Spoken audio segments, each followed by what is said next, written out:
All right, is that visible to everybody? Yes. Okay. Do you see my little toolbar at the top or no? Yes. You do? Okay, I'll be moving it around a little bit to get it out of the way. Okay. Okay, but we can start. Would someone like to start the reading of the second paragraph of the section? It might, excuse me, it might be good if we go back to the top of this section concerning the way of knowing Christ. Okay, Since the second paragraph will be, following from that first paragraph, and it's been a while since we've looked at that. okay. We might read the first paragraph and pause for a moment to see if anyone has anything to say, and then when, Okay. move on to the next one No, afterward. certainly.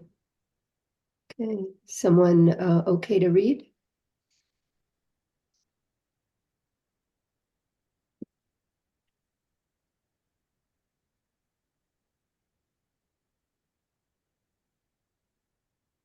Concerning the way of knowing Christ. Christ is the minister of the true sanctuary, which God hath pitched, and not man. There is a city whose builder and maker is God. The foundation stone, the cornerstone, the top stone of this city or building is Christ. He therefore that would know Christ and be built upon Christ must find a holy thing revealed in his heart, and his soul built thereon by him, who alone can raise this building, who can rear up the tabernacle that hath long been fallen down, who can build up the old waste places and restore the paths for the ransomed and redeemed of the Lord to walk and travel on in.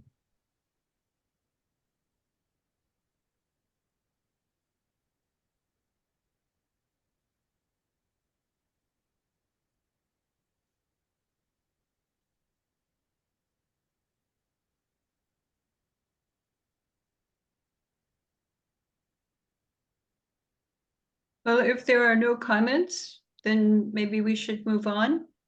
Unless someone, I have a comment, okay,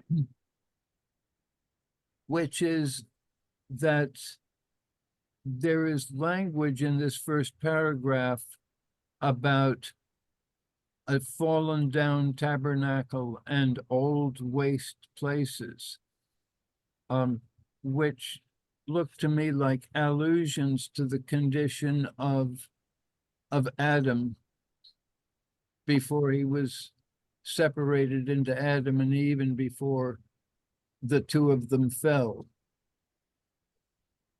which was a completely sound and perfect tabernacle, if you want to use the tabernacle metaphor, and was a perfect and beautiful building that had not become a waste place. And Adam walked in paths that were perfect and reliable. And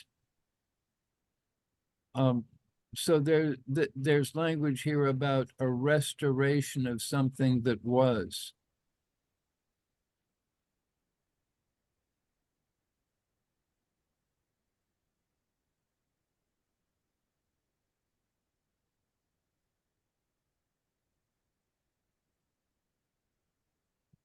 even though, Go ahead. oh, okay, even though we look at that story in a sense of being chronological, like first they were obedient to God, and then they disobeyed God and were then in a fallen condition. I think that that is a figurative way of saying what is intended for human beings. We speak of it as chronological or historical when we talk about that, the Garden of Eden. But what that I think stands for is that human beings are intended to be something different from what we are initially, what we are born into initially. To be restored is to be restored to the intent that God has for us as a race of beings. And that is to be ruled and guided by that power of Christ.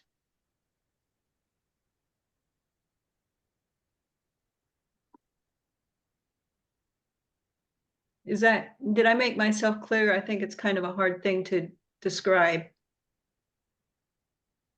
You did, but I Okay. think I want to add something else, which is I imagine going back to God and having a feeling like, oh, this is my old home. It's not something absolutely new and absolutely weird. I imagine having an experience that feels subjectively like a restoration,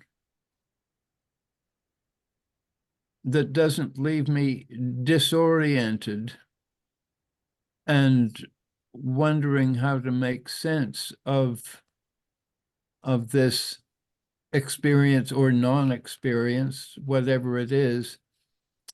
But much as I expect my physical death to this world to feel like a returning home rather than going to some place that's absolutely novel to me. Wonder if you feel that because it fits you so perfectly. Like a pair of old house slippers, perhaps. Yeah. Just a perfect fit. Mm-hmm. And I've encountered a similar sort of thing in this life in reading a book that had what I take to be the truth and laughing out loud.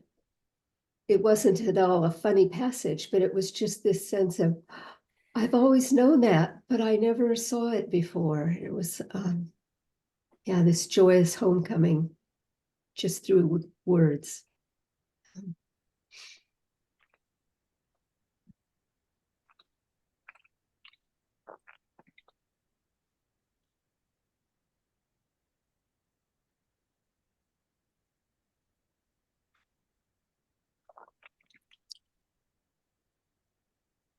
Do we feel ready to move on? And perhaps someone could take up the next paragraph. It is a little bit lengthy. But...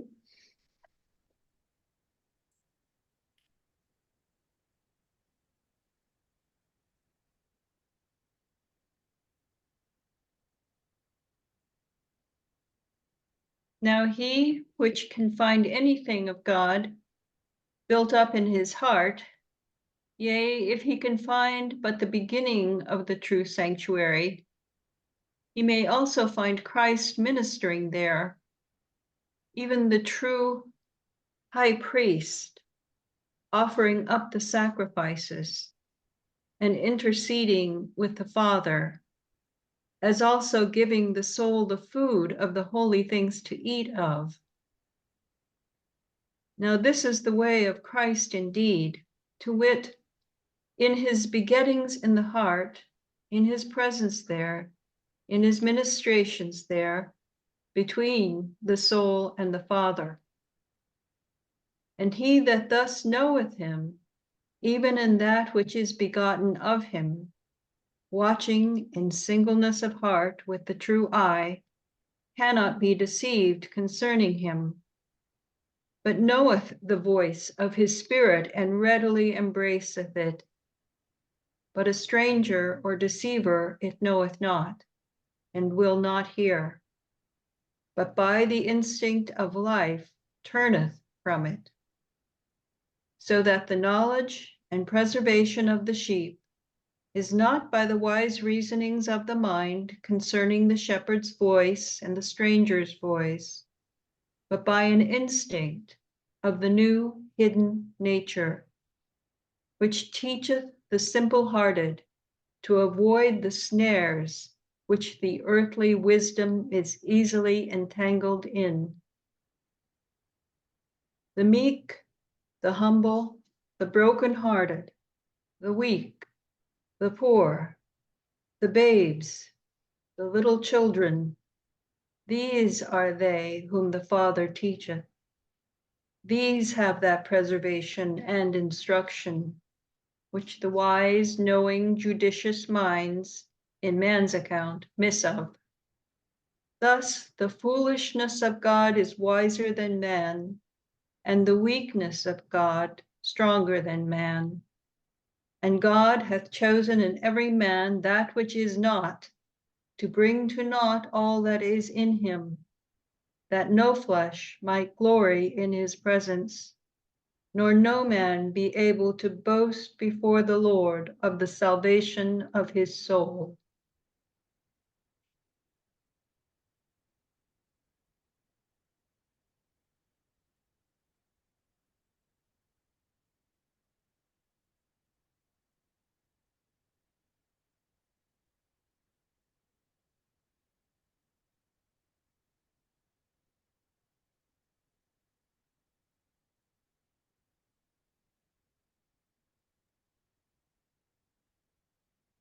The section sort of right in the middle where it talks about watching in singleness of heart with the true eye cannot be deceived concerning him, but knoweth the voice of his Spirit, and readily embraceth it. What that phrase brings to mind for me are the Beatitudes. It's like all the Beatitudes are focused on that. One of them, blessed are the single-hearted, but they're also all of them have something to do with that oneness with the divine that brings the blessings. And if we're distracted by other things, like, instead of blessed are the poor in spirit, we talk about blessed are the rich, and anything that takes us away from that union with the divine is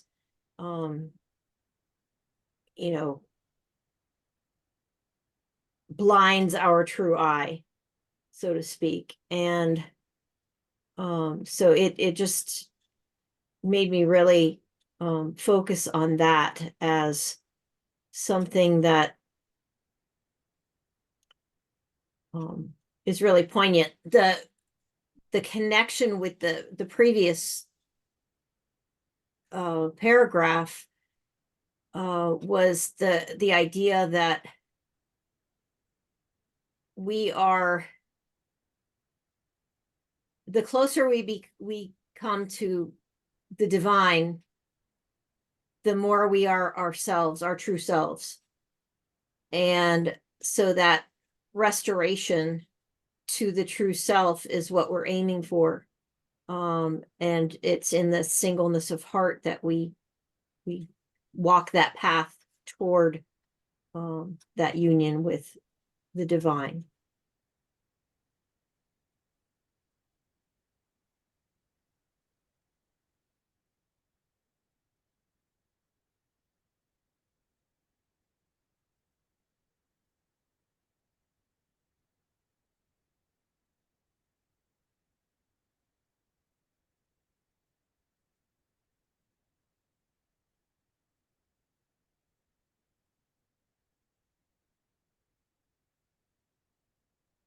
This seems to speak of such a powerful, unshakable relationship with Christ that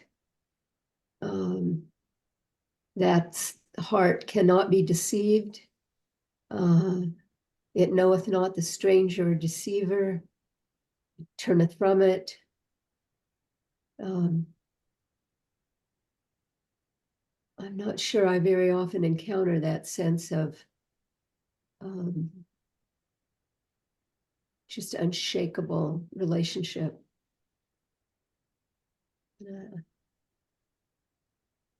I have to admit, I don't always feel it myself.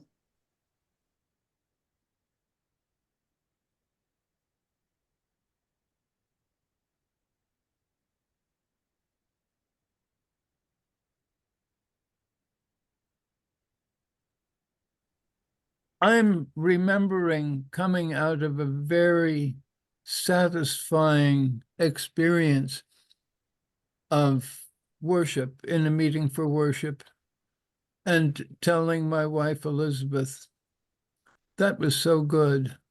I was just idiotic. And what I meant by that was I seemed to have succeeded in thinking nothing and not being able to think anything. I was just still in an indescribable way, and it felt so satisfying. I mean, if I could identify a feeling at all, I'd say, well, I don't know what it was, but it was satisfying. It was like a whole lot of nothingness. And this reminds me of the Yoga Sutras, a book that I studied for many years, and never felt I really understood. But it begins by talking about the stilling of the movements of the mind. And when there is that stilling, then the knower or perceiver is in its own form, its own nature. And when it goes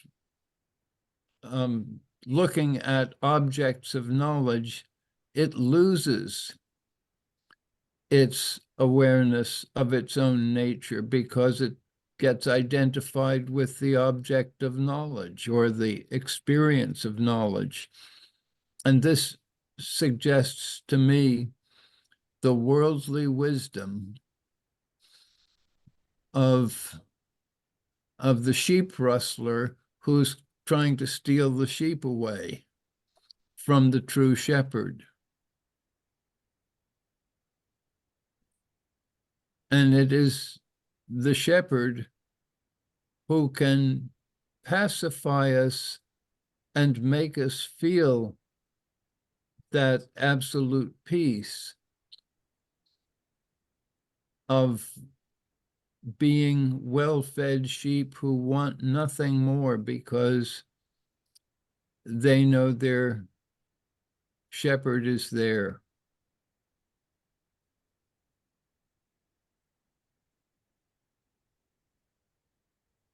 I can't describe it better than that, so I'm going to shut up.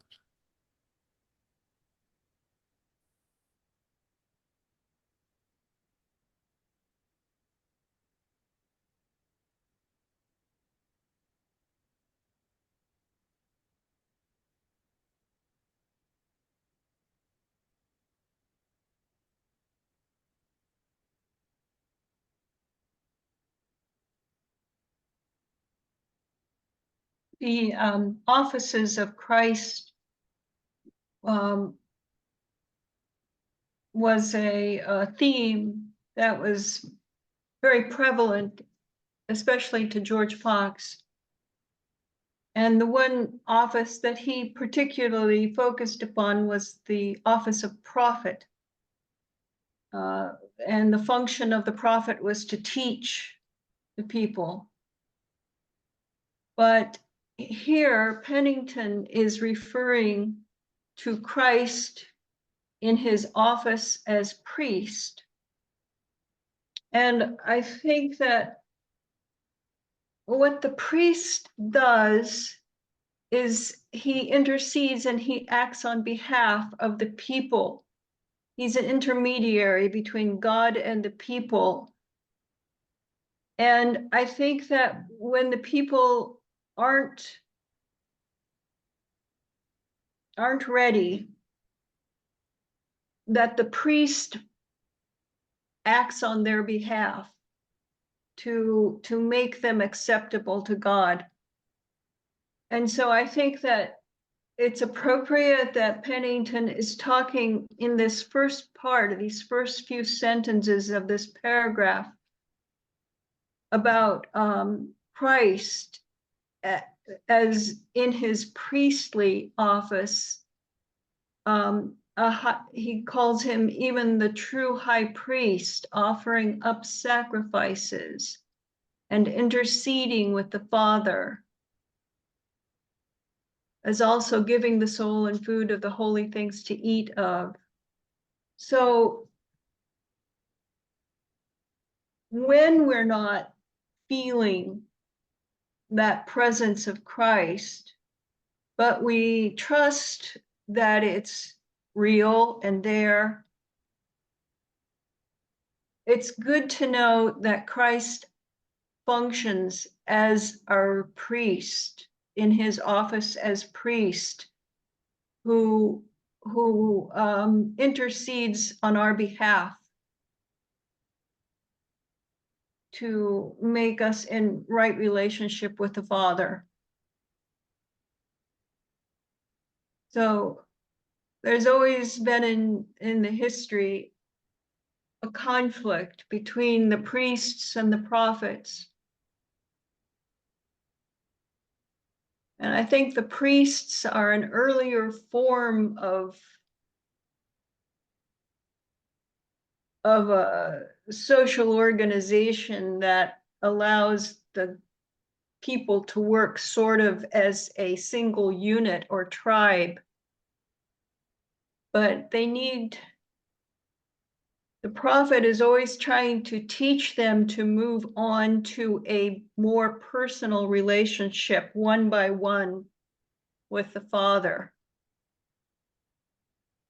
An individual relationship rather than a relationship that is through the intermediary of this holy priest.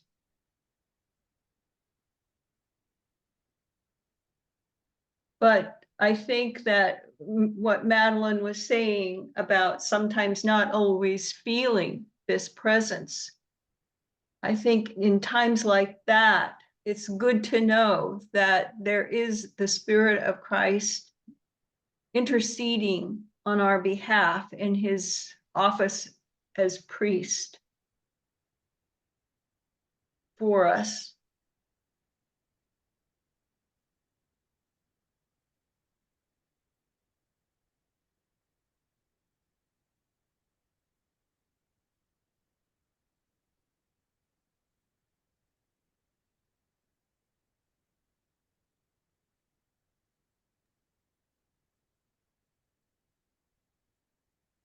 Madeline, when you said the part about like not very often experiencing that oneness or that union with Christ, I thought of the fact that I don't know how many of us ever get that on a regular basis.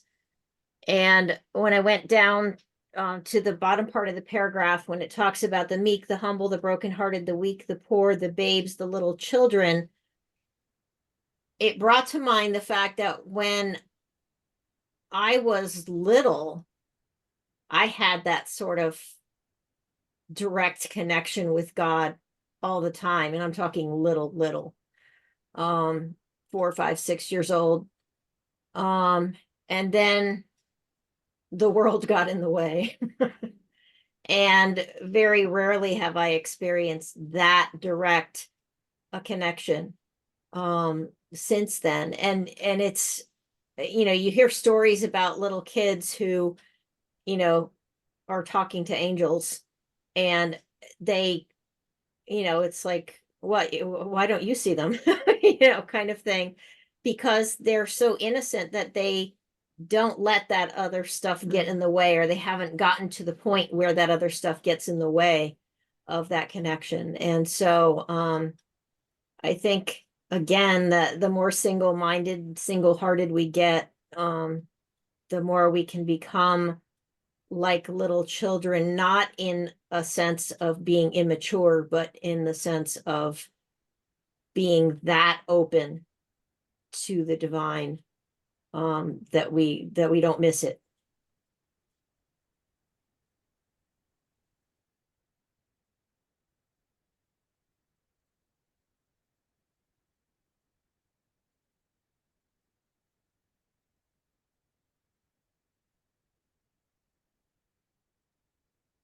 The other thing that comes to me is about growth in the spirit. So when I said that earlier, I was thinking about, do I always know when there's a stranger or a deceiver? Do I instinctually turn from that? And I have to, in thinking about it more, I feel like that I've grown more and more into that wisdom, that it's easier for me to spot temptations, one could say, that they're more easily turned from. So yeah, I'm feeling right now that sense of growth, and it may be growth towards a more simple, somewhat like John was speaking about, this very simple listening,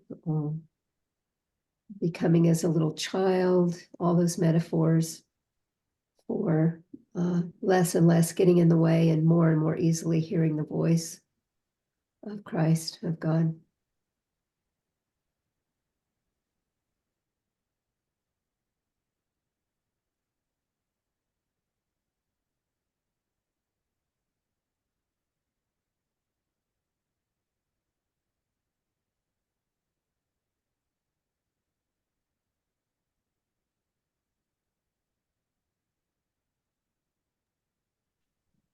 Good afternoon, friends.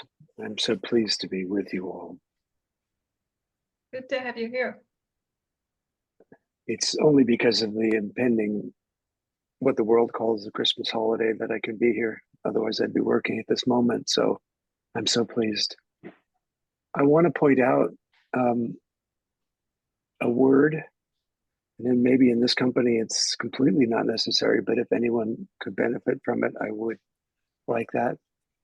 This is something that Henry Jason always points out in 17th century texts, the word even, which occurs twice in this paragraph, in 17th century meant specifically. And I think that gives weight to everything that you all have said about this paragraph when one rereads it with that sense, or reads it with that sense, if it's not for the first time. Even the true high priest, saying Christ is the true high priest. And he that thus knoweth him, even in that which is begotten of him, specifically in that which is begotten of him, in that which has been brought into our souls, written on our hearts. And I think, as was said, is done so well when we're children, and is harder to read and sense as we get older sometimes, unless we are in the state that John mentioned.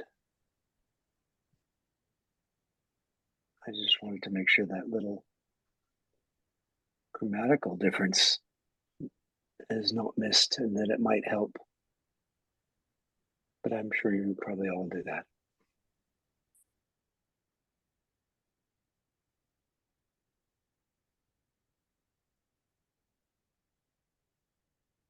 it's easy to overlook its importance. Thank you.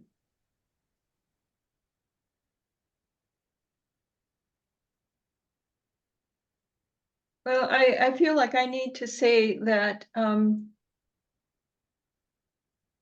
my experience has differed in that when I was a child, there was, except for one moment, there was no awareness of God.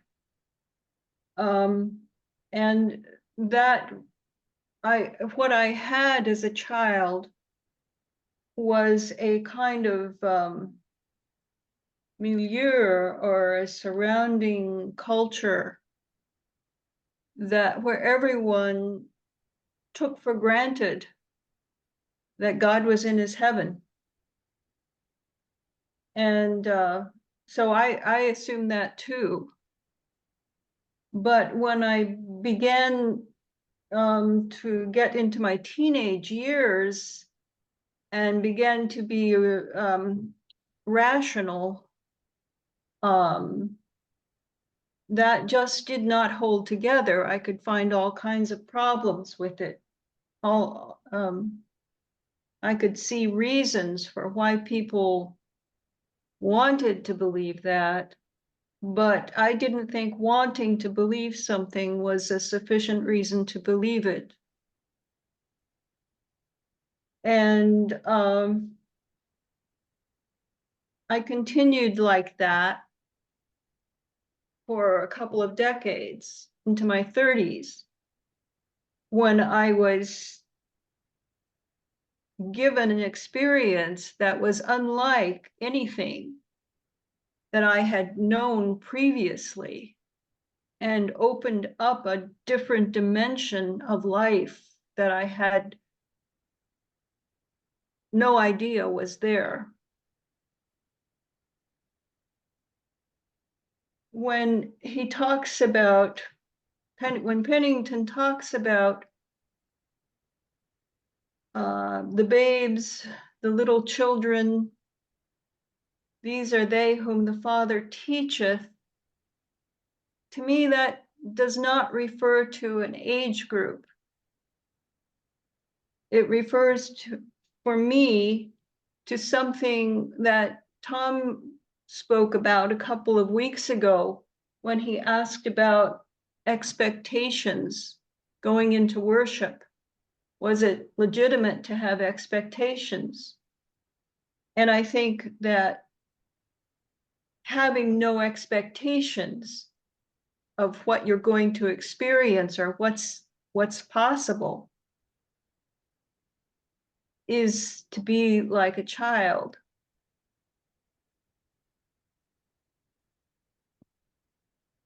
So I think that's what that refers to in being like a child. I don't think it means literally like a child.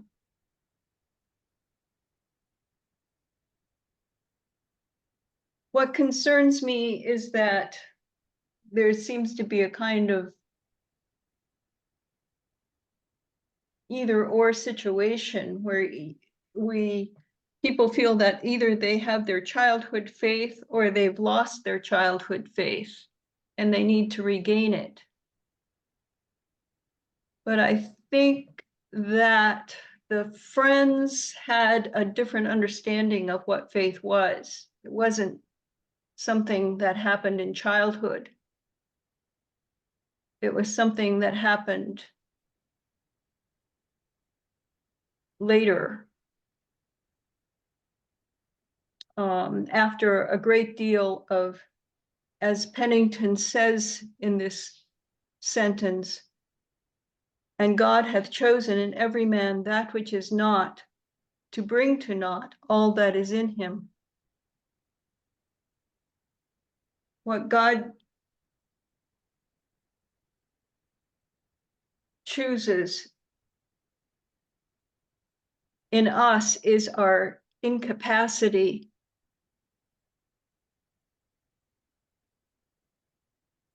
our awareness of our incapacity. And in that truth, he reduces everything that we have built up ourselves so that he can fill our nothingness with himself.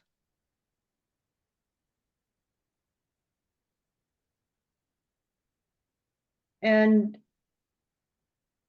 a child doesn't have that kind of complexity, doesn't have that kind of suffering.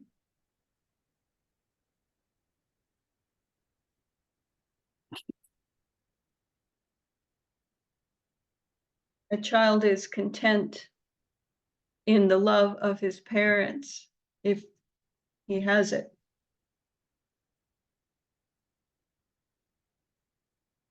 But we aren't. We aren't content with anything but God.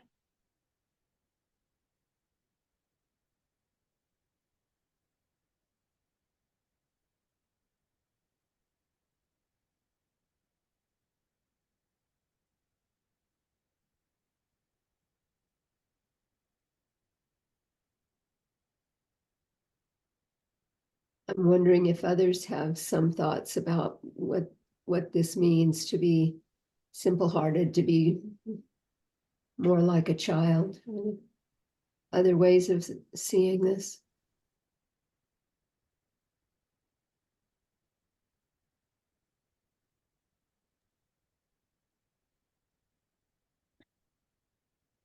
I love that. The phrase you used, Patricia, awareness of our incapacity. That to me is such a good paraphrase of the Beatitude, blessed are the poor in spirit.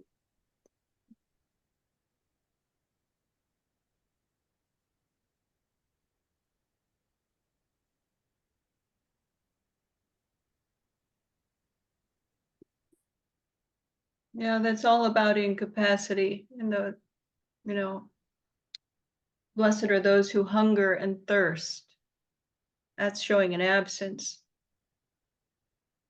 After righteousness, they shall be filled.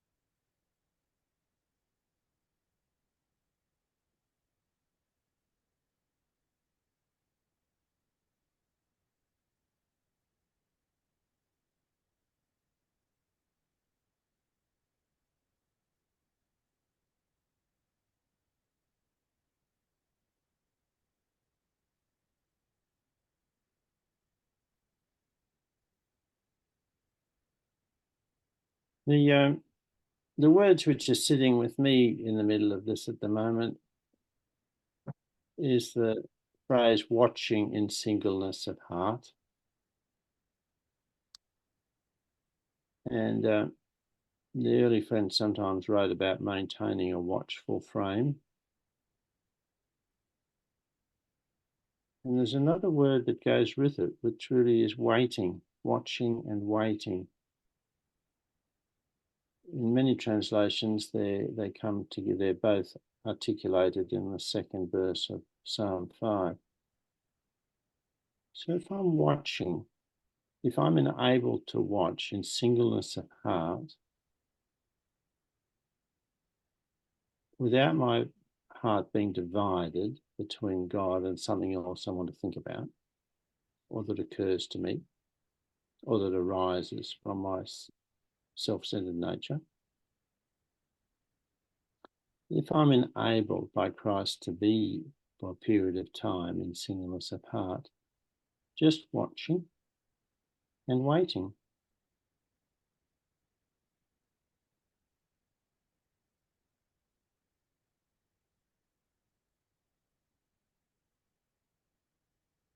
It's a great blessing.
Our next section is a whole new paragraph, whole new section. Go ahead. Oh, okay, this is just real quick. Having, just hearing that and the idea of watching and waiting in singleness of heart. I mean, that just brought me back to, how we opened a little bit with the idea of worship. And how friends wait and wait expectantly, on the Lord in worship, in silence, not just silence, meditating on this or that. It's the idea of waiting on God. And I liked that idea of the singleness of heart being provided by Christ. I thought that was, makes perfect sense. It's not that we're going to work hard and get it. It's grace, like a lot of other things, but the idea of leaning in that direction and being, present, available, for what to serve as God wants, and how that is. Thank you.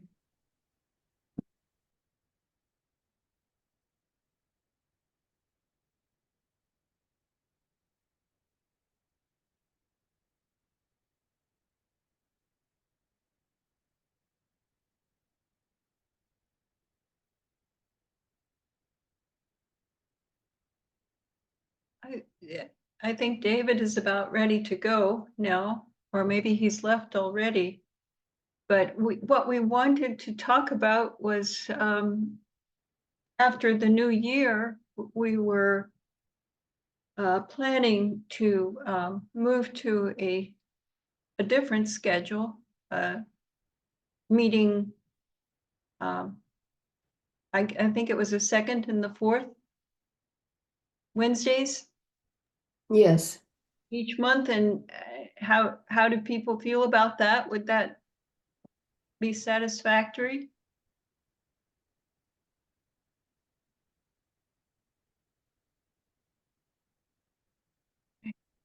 Thanks, John. and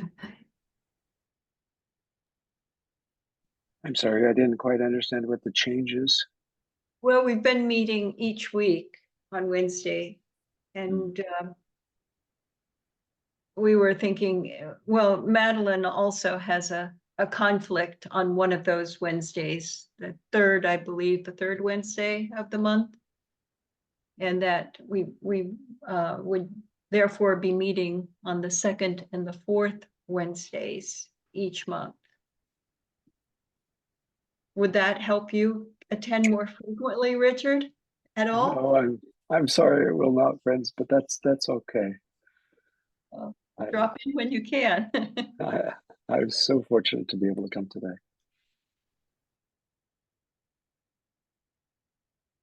and we're a number of people that we have invited just can't make it on any kind of regular basis. So I've sent out emails to a few other friends to see if they're interested in joining us. So might have some new faces in January. Some of them will be familiar to you, I'm sure, and others maybe not.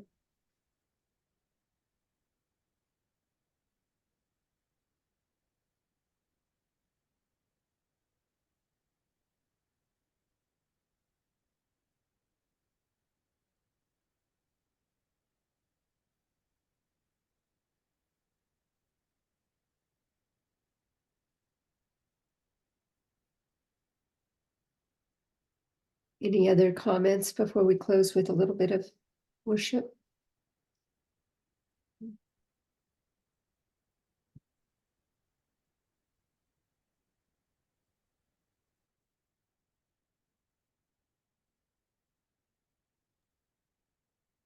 I'll just say that this was very helpful to me